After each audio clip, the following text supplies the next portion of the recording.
Thank you so much to everyone who has taken the time to comment and share your feedback on my stories. Your support means the world to me. Please keep liking, commenting, and subscribing. It helps me know what you enjoy and motivates me to create more content. Stay tuned for more stories coming your way soon. Sarah stared at the empty baby formula can, tears streaming down her face as her 6-month-old daughter cried in the background. The electricity had been shut off 3 days ago, and the apartment was freezing cold in the January night. She wrapped her baby in another blanket, her hands shaking from both cold and fear. Tomorrow was payday, but it wouldn't be enough. It never was. Not since she lost her second job when the restaurant closed down. "It's okay, Lily," she whispered, even though nothing was okay. She hadn't eaten in 2 days, saving the last bit of food for her daughter. The refrigerator stood empty and silent. The cabinets contained only a single packet of crackers. The baby's cries grew louder, hungrier, more desperate. Sarah picked up her phone, the screen cracked from when she dropped it rushing to catch the bus last week. She scrolled through her contacts, pride battling with desperation. Her mother was gone. Her sister hadn't spoken to her in years. Her friends? What friends? Working 2 jobs and raising a baby alone didn't leave time for friends. There was only one person who might help. Thomas, her old supervisor from the hospital where she'd worked as a cleaner before Lily was born. He'd always been kind to her, slipping her extra shifts when she needed them. Once he'd even given her a ride home during a snowstorm. He'd been promoted last year and she'd heard he was doing well. Maybe he would loan her just enough for formula and to keep the heat on until her check came through. With trembling fingers, she typed a message. "Hi Thomas, I'm sorry to bother you. This is Sarah from hospital cleaning. I'm in a terrible spot. My electricity is off and I have no formula for my baby. I get paid tomorrow but need $75 to get through tonight. I promise I'll pay you back Friday. I wouldn't ask if I wasn't desperate." She hit send, then closed her eyes, the shame washing over her. Begging. She was begging now. 3 minutes later, her phone pinged. "I think you have the wrong number. There's no Thomas here." Sarah's heart sank. She'd misdialed. Of course she had. Nothing could go right today. She quickly typed back. "I'm so sorry to bother you. Wrong number." She set the phone down, picked up her crying daughter, and began pacing the dark apartment, bouncing the baby gently, trying to soothe her hunger with motion. The phone pinged again. Probably the stranger telling her off for the mistake. She ignored it at first, but after the third ping she checked the screen. "Are you and your baby safe?" The question surprised her. She typed back with one hand, the other still holding Lily. "Yes, just hungry and cold." Another ping. "What formula does your baby need? What's your address?" Sarah hesitated. Giving her address to a complete stranger seemed dangerous. But what did she have to lose? Nothing worth stealing. And maybe, just maybe, "Why do you want to know?" The reply came quickly. "I want to help. I can send formula and pay your electric bill. No strings attached." Sarah stared at the message in disbelief. This had to be a joke. Or something worse. Nobody just offered help like that to strangers. Not in her experience. "Who is this?" she typed. "Someone who can help. My name is James. I promise I'm not a creep. I just want to make sure your baby has food tonight." Sarah looked at her crying daughter, then back at the phone. Desperation won. She sent her address and the formula brand. Within minutes, her phone pinged with confirmation of an order from an all-night grocery delivery service. Formula, groceries, diapers, and baby wipes would arrive in 1 hour. Another message showed a receipt for her electric bill being paid in full, including the past due amount. Sarah sank to the floor, clutching her phone and her baby, sobbing now with relief rather than despair. She didn't know who this James was or why he was helping her. But tonight her baby would eat. And tomorrow she would figure out how to thank him, and how to pay him back. An hour later, as she fed Lily the fresh formula, Sarah stared at the bags of groceries on her counter. The lights were on. The heat was running. And her phone showed one unread message. "Is everything okay now?" She typed back with one hand, "Yes. Thank you. I don't know how I'll ever repay you." The response came immediately, "No need. Just take care of your little one. Good night, Sarah." Sarah didn't know it yet, but that wrongly sent text message would change her life forever. James Parker sat in his penthouse office, staring at his phone long after sending his last message to the stranger named Sarah. Outside his floor-to-ceiling windows, the city lights twinkled like stars fallen to earth. He should be reviewing the quarterly reports for his tech company, but instead he kept thinking about the desperate mother who had accidentally texted him. He was no stranger to helping people. His charitable foundation gave away millions each year. But those were carefully vetted causes, managed by a team of professionals. This was different. This was direct. Real. A woman and her hungry baby just across town. James ran his hand through his short dark hair and stood up, walking to the window. At 41 he had more money than he could spend in 10 lifetimes. His company had revolutionized renewable energy storage, making him one of the richest men in the country. He had the penthouse, the vacation homes, the private jet. What he didn't have was anyone to share it with. His assistant, Elena, knocked and entered without waiting for a response as usual. "You missed the call with Tokyo," she said, placing another stack of papers on his already cluttered desk. "Reschedule it," James replied, still looking out at the city. "Again? That's the third time. Mr. Tanaka will not be pleased." James turned to face her. "Elena, do you ever wonder about the people out there? In all those buildings? All those lives we know nothing about?" Elena raised an eyebrow. In 15 years as his assistant, she'd seen all his moods. "Is everything all right, James?" He picked up his phone. "I just got a text from a woman named Sarah. Wrong number. She was trying to reach someone named Thomas to borrow money for baby formula." "And you sent her money," Elena stated, knowing him too well to even phrase it as a question. "I paid her electric bill and sent groceries. She has a baby, Elena." They were hungry and cold. Elena's expression softened. "That was kind of you. But be careful. There are plenty of scammers out there who would take advantage of your generosity." James nodded, but he couldn't shake the feeling that Sarah's text had been genuine. The desperation had felt real. And something about her brief messages had touched him in a way he couldn't explain. "I think I'm going to check on her tomorrow," he said. Elena's eyes widened. "You're not serious." "I am, actually. I want to make sure she and the baby are all right." "James, you can't just show up at a stranger's home because she accidentally texted you once." "I'm not going to just show up. I'll text her first, offer to bring some more supplies." Elena sighed. "This is highly irregular even for you. At least let me send someone from the foundation to check on her first." James shook his head.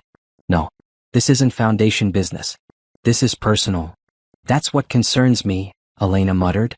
"You don't know anything about this woman. I know she was desperate enough to ask for help but proud enough to promise to pay it back. I know she's a mother who puts her child first. And I know she's struggling." James looked back out at the city. "That's enough for now." Elena knew that tone. When James Parker made up his mind, there was no changing it. She nodded and left the office, making a mental note to quietly run a background check on this Sarah, anyway. James might be a brilliant businessman, but his soft heart sometimes overrode his common sense. After Elena left, James sat back at his desk and picked up his phone again. He found himself scrolling back through the brief exchange with Sarah. It had been years since anything had truly captured his attention like this. His days blurred together in an endless stream of meetings, decisions, and obligations. But something about that accidental text had awakened a feeling he'd almost forgotten. Curiosity. Concern. Connection. James knew it was foolish. Sarah was a stranger who had accidentally messaged him in a moment of desperation.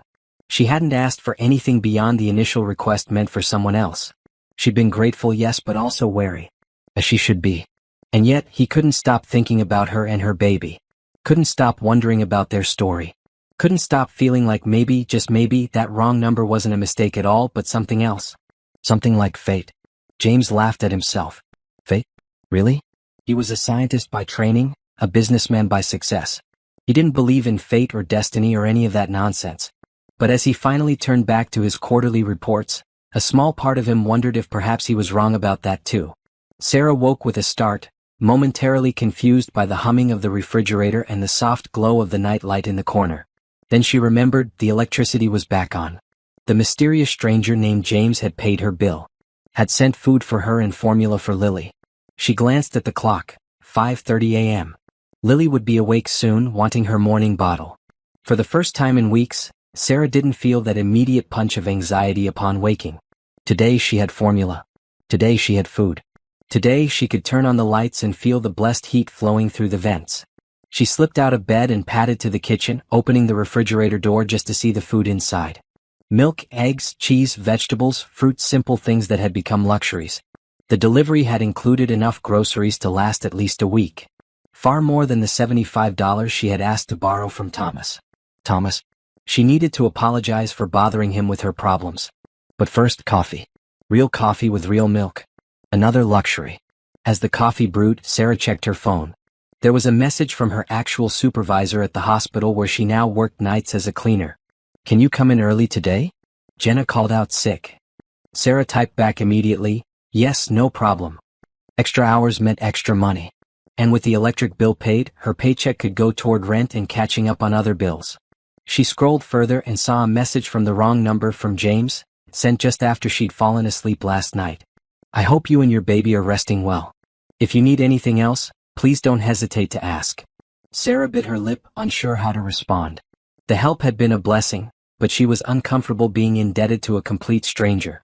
She needed to pay him back somehow. Good morning, she typed. I can't thank you enough for your help last night. You saved us. I get paid today and want to arrange to pay you back. Maybe not all at once, but in installments. She hit send, then went to prepare a bottle for Lily, who was beginning to stir in her crib. By the time she'd changed the baby's diaper and settled into the rocking chair to feed her, the phone had pinged with a reply. Good morning, Sarah. I'm glad I could help, but please don't worry about paying me back. Consider it a gift. How are you and your little one doing today? Sarah stared at the message. Who was this man? In her experience, nothing came without strings attached. Yet here was this stranger, asking for nothing in return for his generosity. We're much better thanks to you, she replied. But I can't just accept such a large gift from someone I don't even know. It doesn't feel right. Lily finished her bottle and Sarah burped her, then set her in the bouncy seat while she showered quickly. When she came back, there was another message waiting. I understand. How about this? If you truly want to repay me, you can help someone else when you're in a position to do so. Pass it forward. Sarah smiled despite herself. It was a nice thought, but it didn't solve her immediate discomfort. That's a lovely idea and I will do that, she typed. But I still feel I should repay you directly. You don't even know me. I could be anyone.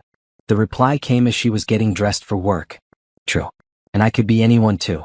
If it makes you more comfortable, maybe we could meet somewhere public. You could tell me more about yourself and your baby, and I could explain why I wanted to help. Sarah froze, one arm in her uniform shirt. Meet him? In person? The kindness of his actions warred with the warnings that had been drilled into her since childhood. Don't talk to strangers.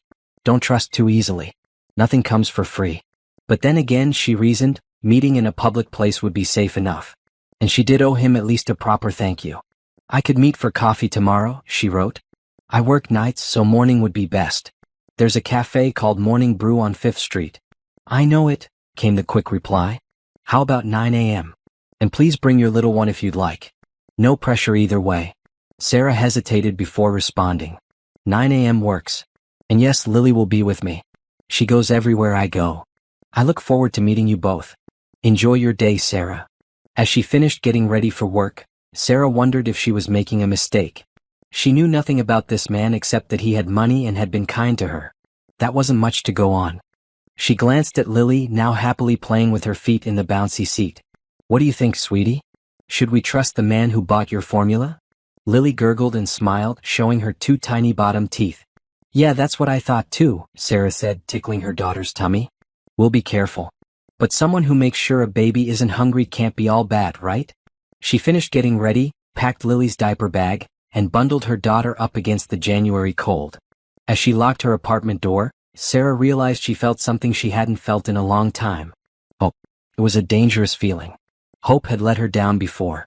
But as she carried Lily to the bus stop, she allowed herself to wonder if perhaps this time might be different. Morning Brew was busy when Sarah arrived, 5 minutes before 9. She'd taken extra care with her appearance today, though her options were limited. Her dark hair was neatly braided, and she wore her one good pair of jeans with a clean sweater. Lily was dressed in her cutest outfit, a little pink jumpsuit with ears on the hood that made her look like a tiny bear. Sarah found a table in the corner where she could see the door and settled Lily in her carrier. She'd saved enough money for one coffee, but she ordered water instead, not knowing how long they would stay or if James would expect her to pay for her own drink. At precisely 9 o'clock, the cafe door opened and Sarah's breath caught in her throat. The man who entered was not at all what she had expected. Somehow she'd pictured someone older with gray hair and a grandfatherly smile. This man was tall and fit, maybe early 40s, wearing jeans and a simple black coat that somehow still looked expensive. His dark hair was neatly cut, and when he scanned the room, his eyes were a warm brown behind black framed glasses. Their eyes met and he smiled, walking directly to her table. There was no uncertainty in his movement. Somehow he'd known exactly who she was. "Sarah?" he asked, his voice deep and pleasant. She nodded, suddenly nervous. "James? That's me." He gestured to the empty chair across from her. "May I join you?" "Please," she said, finding her voice. "Thank you for coming." "Thank you for meeting me," he replied, settling into the chair. His gaze shifted to the baby carrier, and his expression softened. "And this must be Lily." Sarah nodded, a reflexive protective feeling making her shift slightly closer to her daughter. "Yes, this is my daughter." James seemed to sense her wariness. "She's beautiful," he said simply, then turned toward the counter. "Can I get you something to drink? Coffee? Tea?" "I'm fine with water, thank you," Sarah replied automatically. James studied her for a moment, then smiled. "I'm going to get a coffee for myself. Are you sure I can't tempt you with something? Their caramel latte is excellent." The gentleness in his tone broke through her reflexive refusal. "A caramel latte does sound nice," she admitted. "One caramel latte coming up. Any breakfast? The blueberry muffins here are worth every calorie." Sarah started to refuse again, then stopped herself. Pride had its place, but this man had already paid her electric bill and bought her groceries.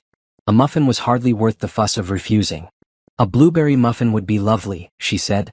James nodded and went to the counter. Sarah took the opportunity to study him as he ordered.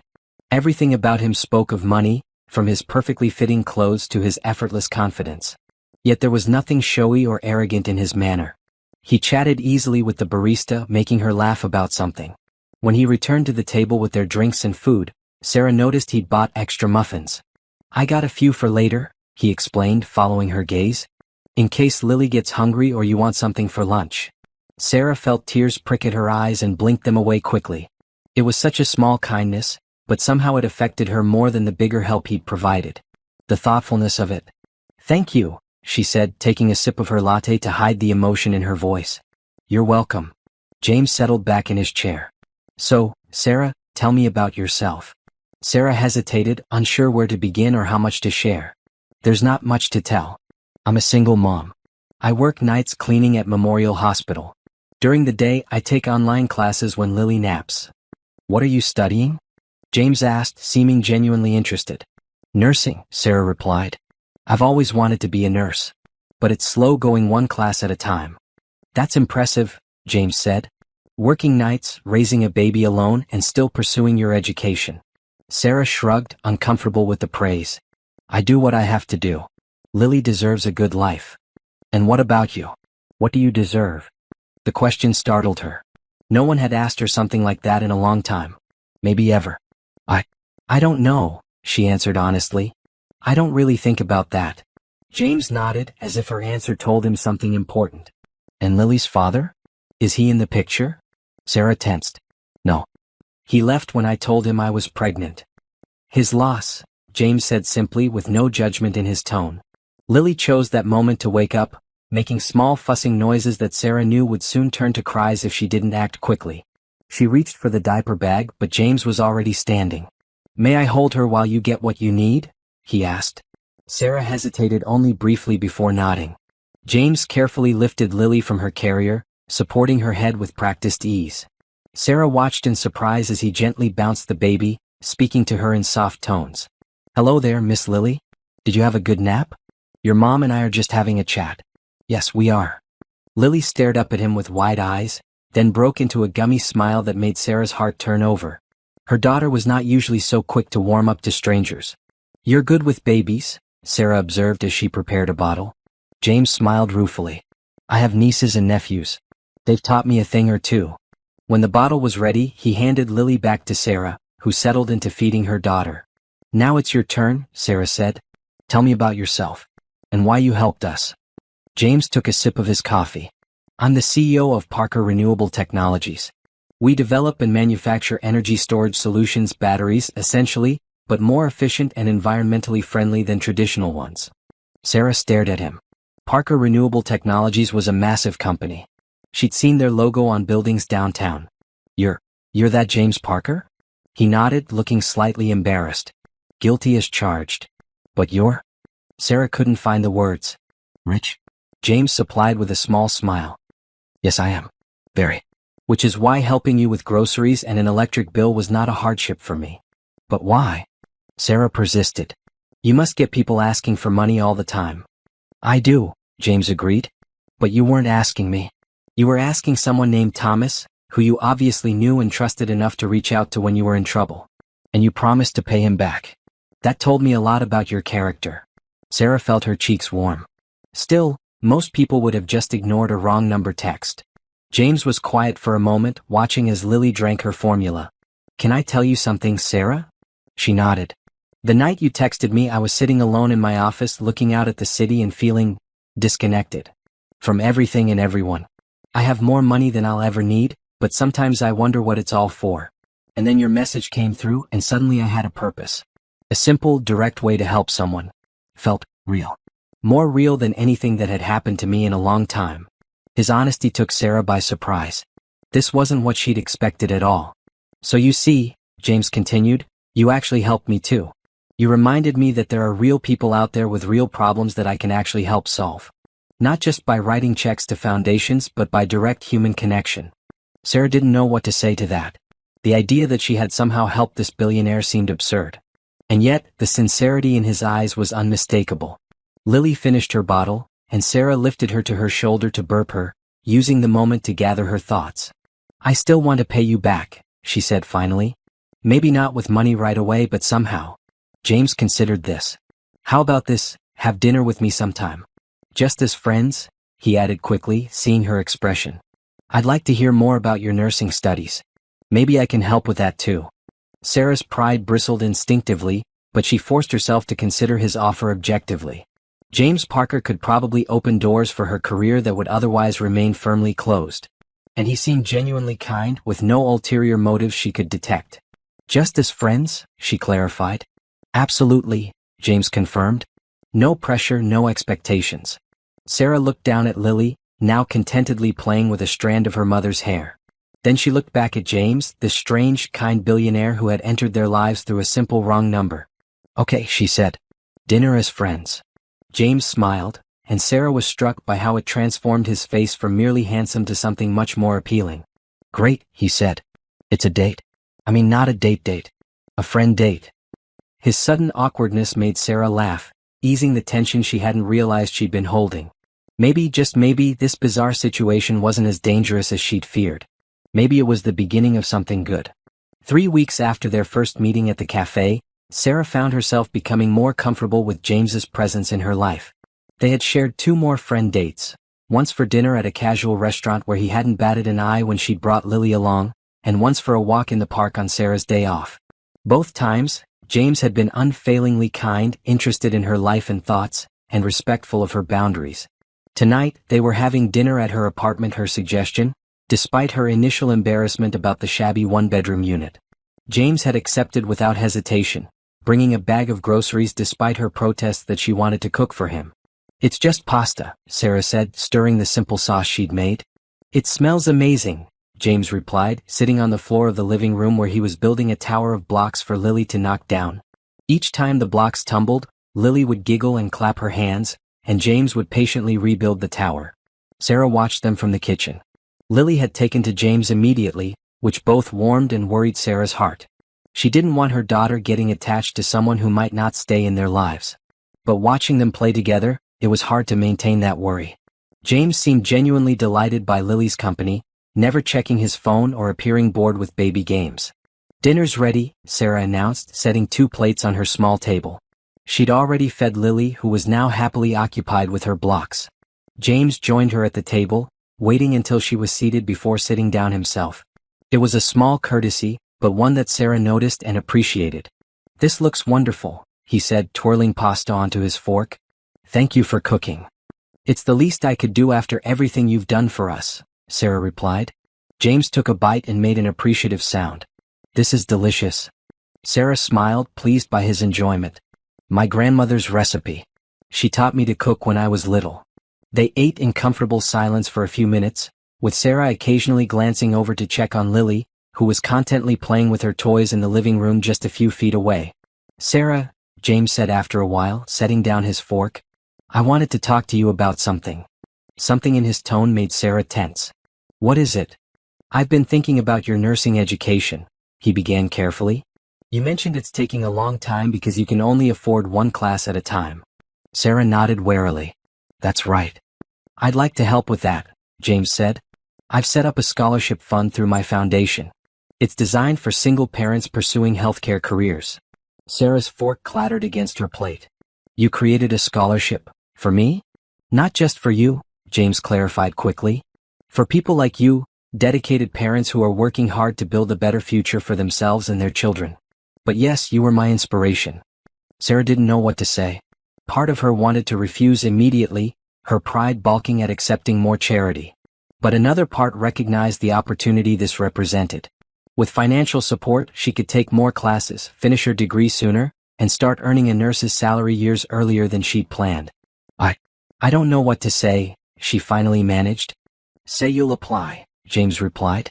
The scholarship is legitimate, it will be administered by an independent committee. I won't have any direct say in who gets selected. But you created it because of me, Sarah pointed out. Won't that influence the committee? James shook his head. The committee won't know that. And the scholarship will have specific eligibility requirements. If you meet them, which I believe you do, you'll be considered fairly alongside other applicants. Sarah looked over at Lily, who had abandoned her blocks and was now chewing contentedly on a teething ring. Every decision she made was for that little girl. Every struggle, every sacrifice, all to give Lily opportunities Sarah herself had never had. Why are you doing this? She asked quietly, turning back to James. James was silent for a moment, considering his words carefully. I told you before that you reminded me of what matters. That hasn't changed. I have resources that can make a difference in people's lives. Why wouldn't I use them? But creating an entire scholarship fund? That's a lot, James. He shrugged. To you, maybe. To me, it's a rounding error in my company's charitable giving budget. And it will help dozens of people over the years, not just you. Put that way, it made sense. Still, Sarah couldn't shake the feeling that there was more to it. Is this because, do you feel sorry for me? She asked, hating how small her voice sounded.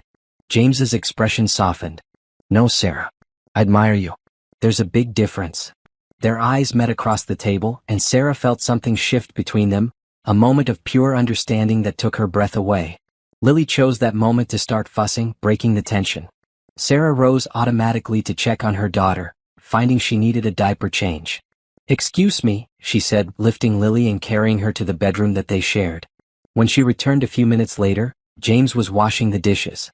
You don't have to do that, she protested. I know, he replied simply, continuing to rinse the plates. But I want to. Sarah placed Lily in her playpen with some toys and joined James at the sink, picking up a dish towel to dry.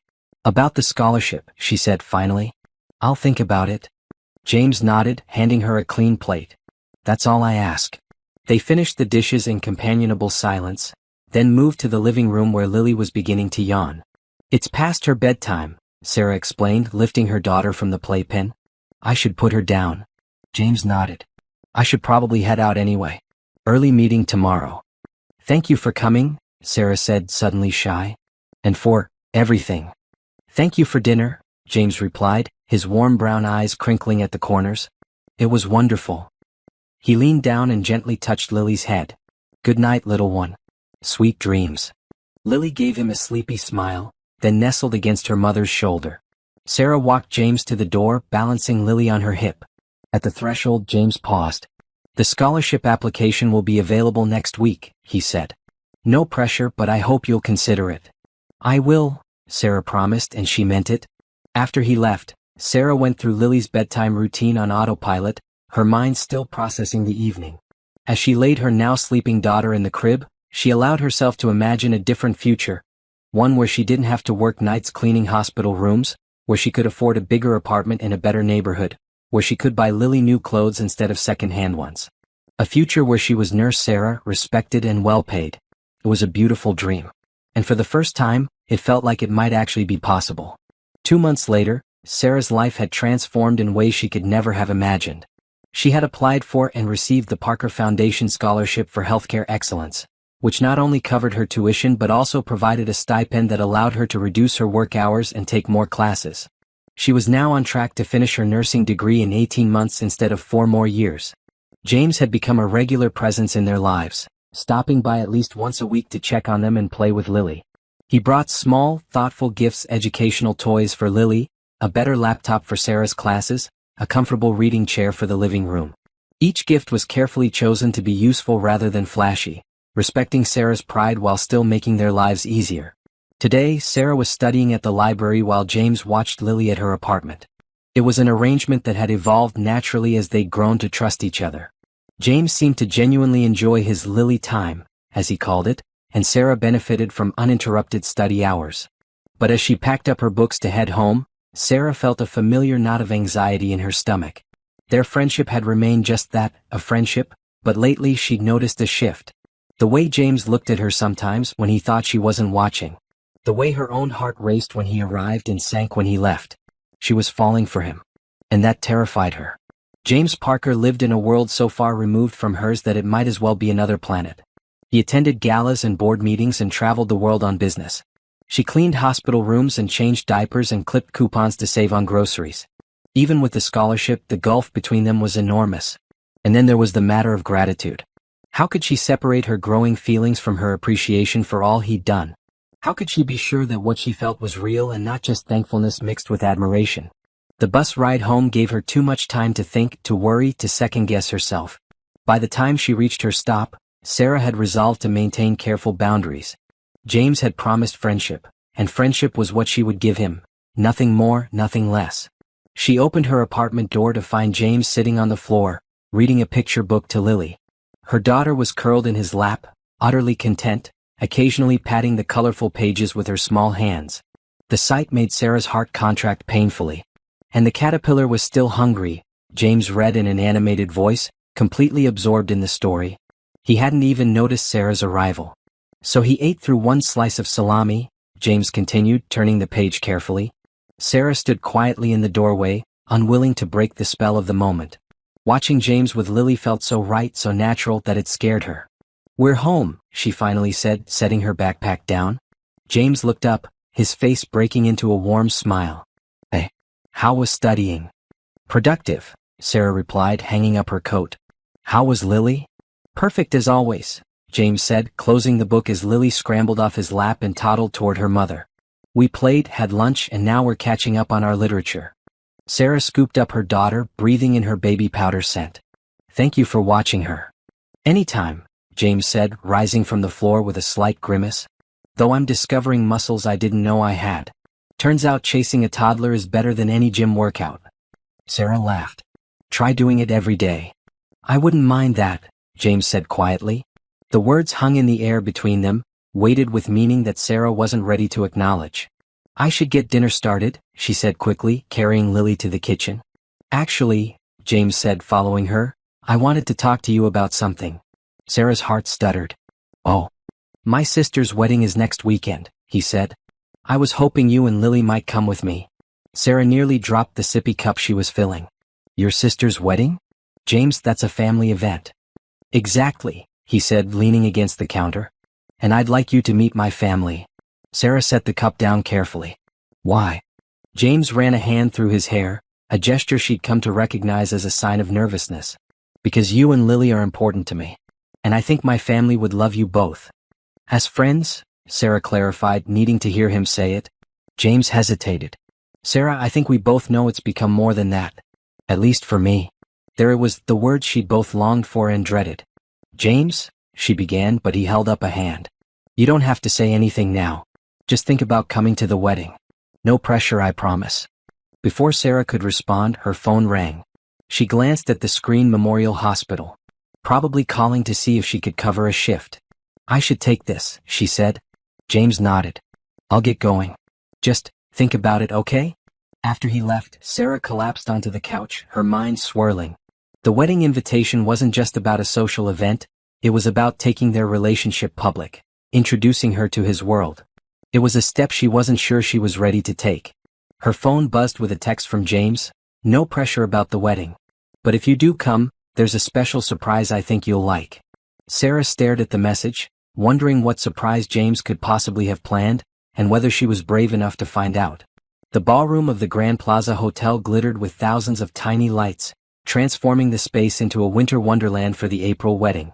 Sarah stood just inside the entrance, Lily balanced on her hip, feeling terribly out of place despite the new dress James had insisted on buying her. "You came," James said, appearing beside her with 2 flutes of champagne. He looked devastatingly handsome in his tuxedo, his dark hair neatly combed, his smile radiant. "I almost didn't," Sarah admitted, accepting a glass with her free hand. "I'm glad you did," James replied, gently touching Lily's cheek. The little girl was dressed in a puffy pink dress with tiny flowers, her dark curls held back by a matching headband. "You both look beautiful." Sarah flushed. After much internal debate, she had accepted James's offer to help with outfits for the wedding. The midnight blue gown she wore was more elegant than anything she'd ever owned, the material soft and flowing around her. "Your family is going to think I'm your charity case," she murmured, taking a small sip of champagne. James frowned. "No, they won't. They know how much you mean to me." Before Sarah could respond, a striking woman in her 60s approached them, her silver hair elegantly styled, her posture regal. "James, darling, is this the Sarah I've heard so much about?" she asked, her gaze warm as it took in Sarah and Lily. "Mom, this is Sarah Johnson and her daughter Lily," James said, his voice filled with unmistakable pride. "Sarah, this is my mother, Eleanor Parker." "It's lovely to meet you, Mrs. Parker," Sarah said, suddenly aware of her cheap manicure and drugstore makeup. "Please call me Eleanor," the older woman insisted, reaching out to touch Lily's hand. "And who is this precious little one?" "This is Lily," Sarah replied, surprised by the genuine warmth in Eleanor's eyes. "She's just turned 1. "She's absolutely beautiful," Eleanor said. "She has your eyes." Sarah smiled, relaxing slightly. "Thank you. James has told us so much about both of you," Eleanor continued. "I'm so pleased you could join us today." Before Sarah could respond, a distinguished man appeared at Eleanor's side. "Is this the famous Sarah?" he asked, his voice a deeper version of James's. "Dad, this is Sarah and Lily," James said. "Sarah, my father, Richard Parker." "Welcome to the family circus," Richard said with a wink, shaking Sarah's hand. "Don't let all this intimidate you. We're just regular people who happen to stumble into more money than we know what to do with." Sarah couldn't help but laugh at his candor. "It's nice to meet you, Mr. Parker." "Richard, please." "Mr. Parker makes me look for my grandfather." The easy manner of James's parents began to ease Sarah's anxiety. They chatted for a few minutes before the bride-to-be swept over, resplendent in her wedding gown. "Sarah," she exclaimed as if greeting an old friend. "I'm Catherine, James's sister. I'm so glad you came. James hasn't shut up about you and this little cutie for months." Sarah blinked in surprise. "Months?" Catherine laughed. "Oh yes, ever since you texted him by mistake." It was all Sarah this and Lily that at every family dinner. Sarah glanced at James, who looked slightly embarrassed. "Exaggerating as usual, Kath," he muttered. "I am not," Catherine protested. "Mom, didn't James talk about Sarah at Christmas?" "He certainly did," Eleanor confirmed with a smile. "And New Year's. And at your engagement party." Sarah felt a rush of conflicting emotions. James had been talking about her to his family all this time? Even before they'd properly met? "Oh, look at the time," James said suddenly. "Catherine, shouldn't you be lining up for the ceremony?" Catherine laughed. "Subtle brother dear. Yes, I should." She turned to Sarah. "Promise you'll save me a dance later? I want to hear all about how you've managed to turn my workaholic brother into a devoted family man." As Catherine swept away, Sarah turned to James with raised eyebrows. "Devoted family man?" James rubbed the back of his neck. "She's being dramatic. It's her wedding day, she's entitled." Richard chuckled. "Actually, she's not far off. We've never seen James like this before." He patted his son on the shoulder. "It's a good look on you, son." As the ceremony began, Sarah found herself seated with James in the front row, Lily contentedly playing with a quiet toy in her lap. The wedding was both elegant and warm, with personal vows that brought tears to Sarah's eyes. During the reception that followed, Sarah was surprised by how easily she was welcomed by James's extended family. Aunts, uncles, cousins, they all greeted her with genuine interest and kindness. No one treated her as an outsider or seemed concerned about her obvious lack of wealth or status. "I told you they'd love you," James said as they swayed together on the dance floor, Lily having been happily whisked away by Eleanor for some grandmotherly spoiling, as she had put it. "They're not what I expected," Sarah admitted.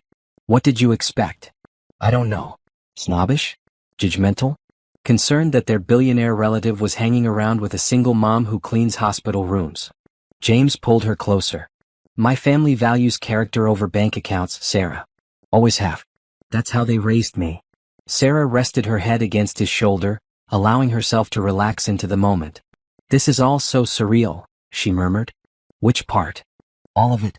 Being here. Meeting your family. Dancing at a wedding that probably cost more than I'll earn in 10 years. James was quiet for a moment. Does it bother you? The money? Sarah considered the question seriously. Not the money itself, she finally said, but the difference it creates between us. I can't help wondering what someone like you sees in someone like me. James stopped dancing and tilted her chin up to meet his gaze. Someone like you? You mean someone strong, determined, and loving? Someone who works multiple jobs and takes classes and still finds time to read bedtime stories and make homemade baby food?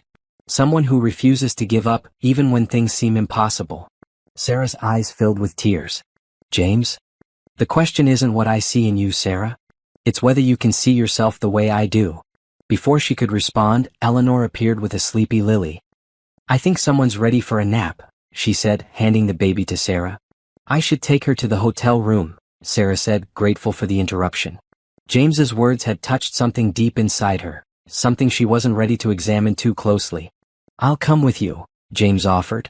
No, stay and enjoy your sister's wedding, Sarah insisted. We'll be fine. Eleanor touched her arm. Sarah, before you go, I wanted to tell you something. In all the years since James founded his company, I've never seen him as happy as he's been these past few months. Whatever you and that precious little girl are doing, please don't stop. Sarah didn't know how to respond to such a heartfelt statement. Thank you, she managed. As she carried Lily toward the exit, James caught up with them. Wait, he said. I wanted to give you the surprise I mentioned. Sarah turned. Now, James confirmed, reaching into his pocket. He pulled out a small blue envelope and handed it to her. Open it when you get to the room. Sarah tucked the envelope into her clutch. Okay. James bent to kiss Lily's forehead, then hesitated before gently pressing his lips to Sarah's cheek. I'll check on you both later, he promised. In the elegant hotel suite that James had arranged for them, Sarah laid Lily in the portable crib and sat on the edge of the king-sized bed. She opened the blue envelope with trembling fingers. Inside was a certificate of admission to the university's accelerated nursing program, starting in the fall semester. With it was a letter confirming that all expenses would be covered by the Parker Foundation, including a living stipend that would allow Sarah to quit her cleaning job and focus fully on her studies.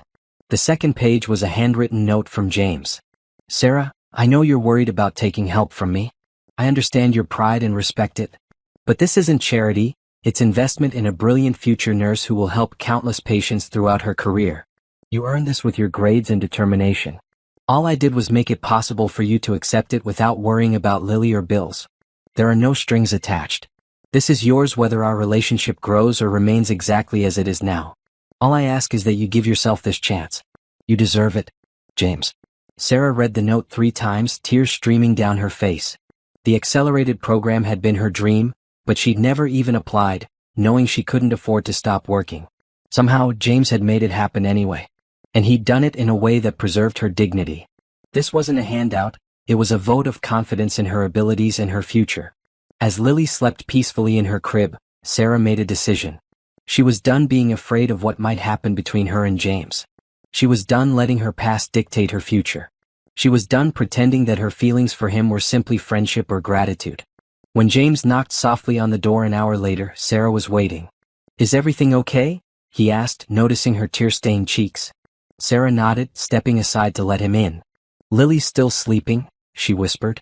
James glanced at the open envelope on the bed. You opened it. I did. And? Sarah took a deep breath. And I've been thinking about what you said earlier. About seeing myself the way you see me. James waited, his expression hopeful yet guarded. I'm not there yet, Sarah admitted. But I want to be. And I think being with you helps me get closer. James took a step toward her. What are you saying, Sarah? She met his gaze steadily. I'm saying that I'm falling in love with you, James Parker. And it terrifies me, but I'm tired of being afraid. The smile that broke across James's face was like sunrise after the longest night. Sarah, he whispered, reaching for her hands. I've been in love with you since you sent me that wrong number text. Sarah laughed through her tears. That's ridiculous. It's true, James insisted. Something inside me just knew. From that very first message. That's not how love works, Sarah protested. Maybe not usually, James agreed. But sometimes, rarely, a connection happens that defies explanation. He squeezed her hands gently. I know it sounds crazy. I thought it was crazy too. But the more I got to know you, the more certain I became. Sarah shook her head in wonder. Of all the wrong numbers in the world. You found mine, James finished, pulling her closer. Or maybe it found you. When their lips finally met, Sarah knew he was right. Some connections did defy explanation. And this one, improbable as it was, felt like coming home. The August heat pressed against the windows of Sarah's new apartment, but inside, the air conditioning kept the space comfortably cool. Lily toddled across the hardwood floors, exploring the unfamiliar rooms with delighted curiosity. What do you think? James asked, setting down the last box from Sarah's old place. Sarah turned slowly, taking in the spacious living room with its tall windows and the open kitchen beyond. The apartment was on the 5th floor of a secure building near the university, with 2 bedrooms, a study, and even a small balcony overlooking a tree-lined street. It's perfect, she said. But are you sure about this? The rent must be. Sarah, James interrupted gently. We've been over this. The scholarship stipend covers housing. This apartment is within that budget. Sarah raised an eyebrow skeptically. Really? Well, James admitted with a small smile, the foundation might have adjusted the housing allowance to reflect current market conditions. But there's nothing unusual about that. Sarah shook her head, but she was smiling. Over the past 4 months, she had learned to accept James's help with more grace, understanding that his generosity came from love, not pity. And she'd learned to trust that he respected her enough to be honest about the limits. In that case, thank you, she said, wrapping her arms around his waist. It's a wonderful place for Lily and me to start our new chapter. James kissed the top of her head. Speaking of new chapters, he said, there's something I've been wanting to talk to you about. Sarah looked up at him. That sounds serious. It is, James agreed. He guided her to the couch, calling to Lily, who immediately ran to climb into his lap. Once they were all settled, he continued. You know, I've been thinking about making some changes at the company. Sarah nodded. James had been discussing his desire to step back from day-to-day operations to focus on research and development, his true passion. Well, I've finally done it, he said. I've named Elena as the new CEO. The board approved it yesterday. Sarah's eyes widened. James, that's huge. How do you feel? Relieved, he admitted. And excited. I'll still be chairman, but now I can focus on innovation instead of quarterly earnings reports and shareholder meetings. I'm so happy for you, Sarah said, squeezing his hand. There's more, James continued. With my new role, I'll have a more flexible schedule. Which means... He paused, suddenly looking nervous. Which means what? Sarah prompted. James took a deep breath. Which means I've been thinking about us. About our future. Sarah's heart began to race. They had been officially dating for 4 months now, though their relationship had been building for much longer. Still, they had been careful to take things slowly, mindful of Lily and the many adjustments in Sarah's life. James, she began, but he shook his head. Let me get this out before I lose my nerve, he said. He shifted Lily to his other knee and reached into his pocket. Sarah Johnson, you and this little munchkin have changed my life in ways I never imagined possible. You've shown me what really matters. You've made me happier than I've ever been. He pulled out a small velvet box and Sarah's breath caught in her throat. I'm not proposing, James said quickly. Not exactly. Not yet. Sarah blinked in confusion. You're not. James opened the box, revealing not an engagement ring but a key. This is a key to my house, he explained.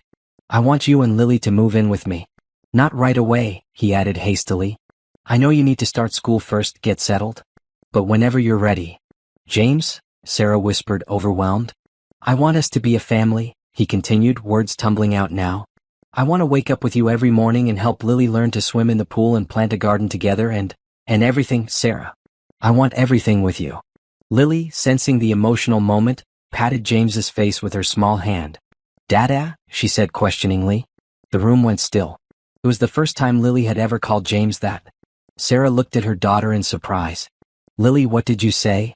Dada, Lily repeated more confidently, pointing at James's face. James's eyes filled with tears. Sarah, She's never said that before, Sarah explained, her own eyes welling up. She's never called anyone that. James swallowed hard. Is it okay? Sarah considered the question seriously. Lily's biological father had never so much as met her, let alone loved her. James, on the other hand, had been a constant, loving presence in her life for months now. Yes, she decided. It's more than okay. It's right. James pressed a kiss to Lily's curls, his expression a mix of joy and wonder. Then he turned back to Sarah. So what do you think? About moving in together? Sarah looked at the key, then at James and Lily together on the couch. The image fulfilled a dream she'd never dared to have, a true family, built on love and trust and mutual respect. I think, she said slowly, that I'd like to finish my first semester before making any big changes. But after that, yes, James. I want us to be a family too. James's face broke into a radiant smile. Really? Really? Sarah confirmed. But I have one condition. Anything, James promised. When the time comes for you to properly propose, Sarah said, taking the key from the box. No big public gestures, okay? Just us. Just family. James nodded, understanding exactly what she meant. Just us, he agreed. Always. 6 months later, Sarah sat in the garden of James's now their home, watching as Lily chased butterflies across the winter-brown lawn. Despite the chilly February air, the sun was warm enough for a brief outdoor playtime, and Lily never missed an opportunity to explore.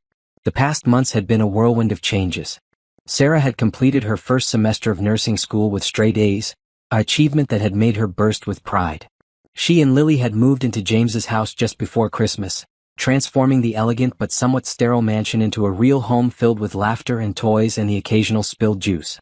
James had taken to fatherhood with an enthusiasm that touched Sarah deeply. He built a swing set in the backyard, read bedtime stories with different voices for each character, and never complained when Lily's toys migrated from her playroom into his home office. They were happy. Truly deeply happy. And yet, something had been bothering Sarah lately, a feeling that there was still a piece of their story she didn't understand. Penny for your thoughts, James said, settling beside her on the garden bench. He handed her a mug of hot chocolate, keeping one for himself. Sarah accepted the drink gratefully. I've been thinking about the day we met. Which day? James asked with a smile. The text message, the coffee shop, or the night you nearly pepper-sprayed me when I surprised you with dinner? Sarah laughed. I did not nearly pepper-spray you. And it's not my fault you didn't warn me you were coming over. I wanted it to be a surprise, James protested. How was I to know you keep mace in your purse? Single mom in the city, Sarah reminded him. But actually, I was thinking about the text message. James sipped his hot chocolate. What about it? Sarah hesitated. Something Catherine said at the wedding has been bothering me. She mentioned that you talked about me at Christmas, but we hadn't even met in person then. James suddenly became very interested in watching Lily chase a particularly elusive butterfly. James, Sarah pressed. What aren't you telling me? He sighed, setting his mug down on the bench between them. I knew who you were, he admitted quietly. Before you texted me. Sarah stared at him. What do you mean? James ran a hand through his hair, a gesture she now recognized as a sign of nervousness. Remember how I told you that I funded a research lab at Memorial Hospital? Sarah nodded slowly. Well, last October I was there for a tour of the new facility. It was late after hours. You were cleaning one of the labs. Recognition dawned on Sarah's face. I remember that night. A group of men in suits came through. I had to wait in the hallway while they inspected the lab I was supposed to clean. James nodded. That was us. While we were in there, you got a phone call. I couldn't help overhearing. You were talking to your babysitter, explaining that you'd be late because you'd picked up an extra shift. Sarah remembered the call. Her regular sitter had been threatening to quit because Sarah was consistently late due to her erratic work schedule. You were so apologetic, James continued.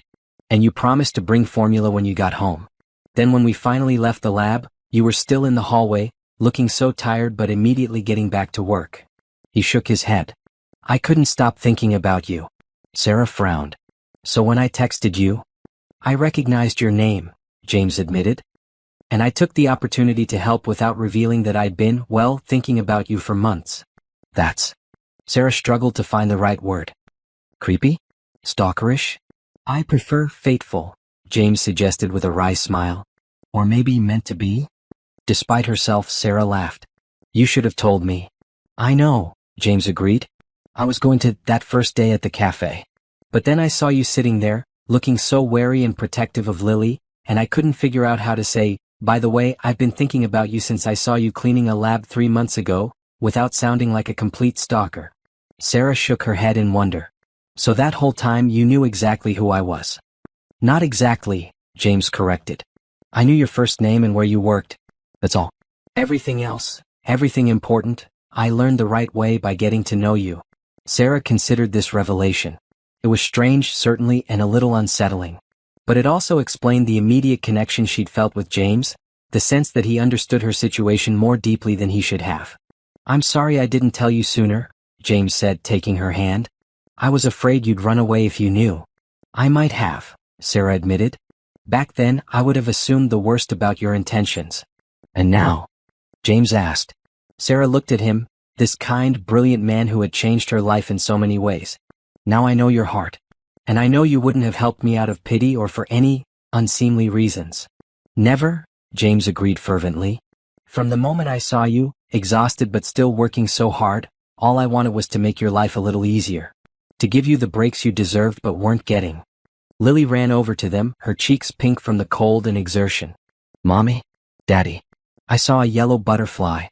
In February? Sarah asked, surprised. It was yellow and black, Lily insisted, climbing onto James's lap. And it was beautiful. I believe you, sweet pea, James said, wrapping his arms around her. Sometimes wonderful things appear when you least expect them. He met Sarah's eyes over Lily's head, and she knew he wasn't just talking about butterflies. I have something for you, James said suddenly, reaching into his pocket. I've been waiting for the right moment, but maybe that moment is now. Sarah's breath caught as he pulled out a small velvet box, a different one than the key had come in, smaller and clearly meant for jewelry. James? She whispered. I was going to wait until our anniversary, he explained, but after our conversation, I think now is perfect. He opened the box, revealing a stunning yet simple diamond ring. Because now you know the whole truth. How you came into my life twice. Once when I saw you at the hospital and again when you texted me. How from the very beginning, I knew you were someone special. Ooh, pretty, Lily commented, reaching for the sparkling ring. James gently redirected her hand. It is pretty, isn't it? It's for your mommy if she'll accept it. He turned to Sarah, his expression vulnerable in a way she rarely saw. Sarah Johnson, I've loved you from afar and up close. I've loved watching you grow into your strength and confidence. I've loved being Lily's daddy and your partner. Will you make me the happiest man alive and marry me? Sarah felt tears well in her eyes. Yes, she said simply. Yes, of course I will. As James slipped the ring onto her finger, Lily clapped her hands in delight. Mommy and Daddy getting married. That's right, sweet pea, James said, his voice thick with emotion. We're going to be a forever family. Sarah leaned forward to kiss him, her heart overflowing with love for this man who had entered her life through a wrong number that turned out to be exactly right. 1 year later, Sarah stood in a small dressing room at the Memorial Hospital chapel, adjusting her simple white dress. Today was her wedding day, a day she had once thought would never come. A soft knock on the door was followed by Elena's voice. 5 minutes, Sarah. Are you ready? Almost, Sarah called back. After James had proposed, they had discussed various wedding options from grand affairs at luxury resorts to intimate ceremonies in exotic locations. In the end, they had chosen the hospital chapel, wanting to celebrate their union in the place where their story had truly begun. Most of the guests were already seated, a small group consisting of James's family, Sarah's colleagues from nursing school, and a few close friends. The ceremony would be brief and meaningful, followed by a reception in the hospital's newly renovated garden, which the Parker Foundation had funded. Sarah took a deep breath, checking her reflection one last time. The woman who looked back at her was changed from the desperate mother who had sent that wrong number text nearly 2 years ago. Her eyes held confidence now, along with happiness. Her posture was straight, unburdened by the weight of constant worry. She was different, yes. But the core of who she was remained the same, a mother who would do anything for her child, a woman determined to build a better future through her own hard work and determination. Another knock, and this time the door opened to reveal Lily, resplendent in her flower girl dress, a basket of rose petals clutched in her small hands. Mommy, you look like a princess, Lily declared, eyes wide. Sarah knelt to her daughter's level. And you look like a little fairy. Are you ready for your big job? Lily nodded solemnly. I practice with Daddy. I throw the flowers and walk slow. That's right, sweetheart. Sarah smoothed a dark curl back from Lily's forehead, marveling at how much her daughter had grown. At nearly 3, Lily was a confident, curious child who loved books and butterflies and her daddy James with equal passion. The door opened wider and Eleanor appeared, elegant in a pale blue dress. "It's time, dear," she said softly. Sarah stood, smoothing her dress with suddenly trembling hands. "I'm ready." Eleanor surprised her with a warm hug. "You've brought such joy to my son," she whispered. "Thank you for that gift." Sarah blinked back tears. "He's brought joy to us too." Together, they walked to the chapel entrance, where Richard waited to escort Sarah down the aisle. They had asked him to do the honors, since Sarah's own father had been absent from her life since childhood. "You look beautiful," Richard said, offering his arm. The music began and Lily started her procession, carefully dropping rose petals as she'd practiced. A ripple of affectionate laughter followed her progress as she occasionally stopped to rearrange petals that hadn't fallen in patterns she approved of. When Lily reached the altar, where James waited in a simple black suit, she abandoned her flower girl duties to hug his legs. "Hi, Daddy," she said loudly enough for everyone to hear. James bent to kiss the top of her head, then gently directed her to stand beside Catherine, who was serving as maid of honor. Then it was Sarah's turn. As she walked down the aisle on Richard's arm, her eyes locked with James's. The love she saw there was so pure, so unconditional, that it took her breath away. When she reached the altar, Richard placed her hand in James's, then stepped back to join Eleanor in the front row. "Hi," James whispered, his eyes never leaving hers. "Hi yourself," Sarah whispered back. The chaplain began the ceremony, but Sarah hardly heard the words. She was too caught up in the miracle of the moment, in the incredible journey that had brought her from that desperate night without electricity to this day filled with light and love. When it came time for their vows, James went first, his voice steady and sure. "Sarah, when you texted me that night asking for help, you thought it was a mistake. I knew better. It was the universe bringing together two people who needed each other in ways neither of us understood yet. You've taught me what really matters in life.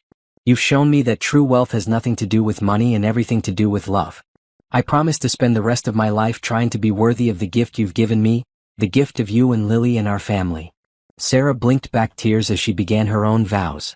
"James, I spent so long believing that I had to do everything alone. That asking for help was a weakness. That I couldn't trust anyone but myself. You changed that. Not by throwing money at my problems, though that help was appreciated," she added with a small smile, earning a chuckle from the guests. "But by showing me what real partnership looks like. By respecting my pride while gently teaching me that it's okay to lean on someone who loves you. I promise to keep building our life together, to raise our daughter with love and kindness, and to never forget that sometimes, the wrong number turns out to be exactly the right one." They exchanged rings, simple platinum bands that matched the elegant simplicity of Sarah's engagement ring. And when the chaplain pronounced them husband and wife, James pulled Sarah into a kiss that promised a lifetime of love and partnership. At the reception afterward, as James twirled Lily around the dance floor while Sarah chatted with her former supervisor Thomas, who had been delighted to learn he'd played an unwitting role in their love story, Sarah felt a sense of completion she'd never experienced before. Her journey wasn't over. In fact, in many ways, it was just beginning. She would graduate from nursing school in a few months. She and James were discussing having another child. Lily was growing and changing every day. But the desperate uncertainty that had marked so much of her life was gone, replaced by a quiet confidence in the future. Later, as she and James shared their first dance as husband and wife, he leaned down to whisper in her ear. "Happy, Mrs. Parker?" Sarah smiled up at him. "Very happy, Mr. Parker. And grateful." "For what?" James asked, guiding her in a gentle turn. "For wrong numbers. For second chances. For you." James pulled her closer. "I was thinking we should frame that text message. Put it somewhere in our home to remember how it all began." Sarah laughed. "You still have it?" "Of course I do. I saved every message between us. From that very first desperate plea to Thomas, to the moment you agreed to meet me for coffee." "You big softy," Sarah teased, but her eyes were tender. As they danced, Sarah caught sight of Lily, now fast asleep in Eleanor's lap. Her daughter's face was peaceful, secure in the knowledge that she was loved and protected. It was all Sarah had ever wanted for her. That night, after they'd put Lily to bed in their hotel suite and were finally alone, James wrapped his arms around Sarah from behind as they stood on the balcony overlooking the city lights. "Do you ever think about how different our lives would be if you dialed the right number that night?" he asked quietly. Sarah turned in his arms to face him. Sometimes. Thomas would have loaned me the money for formula, I'm sure.